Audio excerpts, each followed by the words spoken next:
People are talking a lot about inequality these days, about the fact that the richest 1% have so much more than everybody else. But most of the focus seems to be on the United States, and it strikes me that the same story needs to be told about global inequality too. So I did some research, and this is what I found from reliable sources like the UN. It turns out that while the US is totally out of whack, things are actually way worse for the planet as a whole. Let's start with this graph.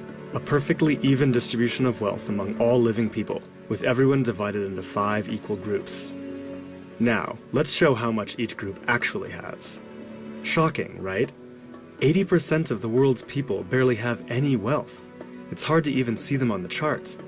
Meanwhile, the richest 2%, they have more wealth than half of the rest of the world. Let's look at this chart another way.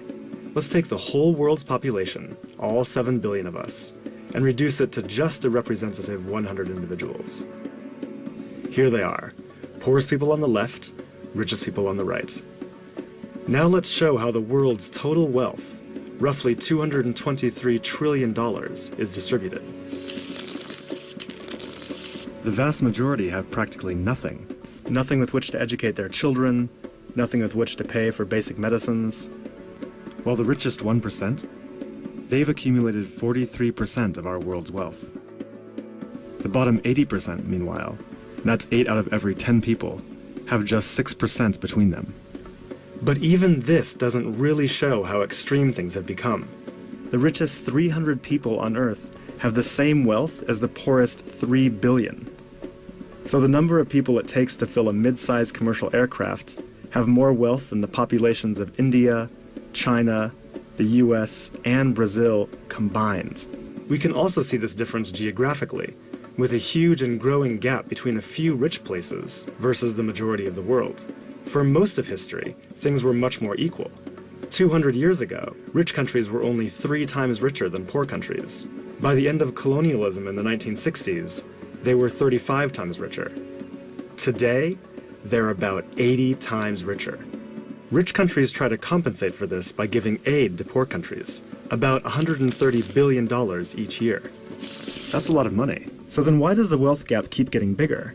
One reason I found is that large corporations are taking more than $900 billion out of poor countries each year through a form of tax avoidance called trade mispricing. On top of this, each year poor countries are paying about $600 billion in debt service to rich countries on loans that have already been paid off many times over. And then there's the money that poor countries lose from trade rules imposed by rich countries to get access to more resources and cheaper labor. Economists from the University of Massachusetts calculate that this costs poor countries about $500 billion a year. Altogether, that's more than $2 trillion that flows from some of the poorest parts of the world to the richest. Every year. Rich governments like to say they're helping poor countries develop. But who's developing who here? This makes me think that there's something wrong with the basic rules of the global economy.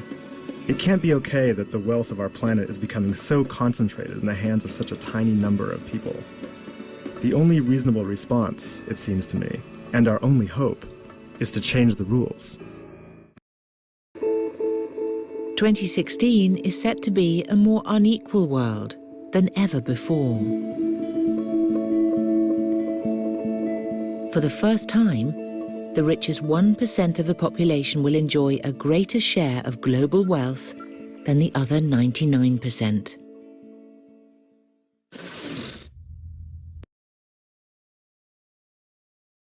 What is the result?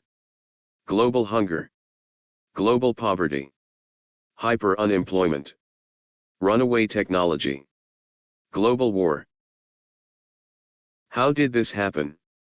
The global elite, the 1%, control the banks and the governments. Do you agree? Do you really want to live in a world where so few, the 1%, decide what kind of life you are going to have?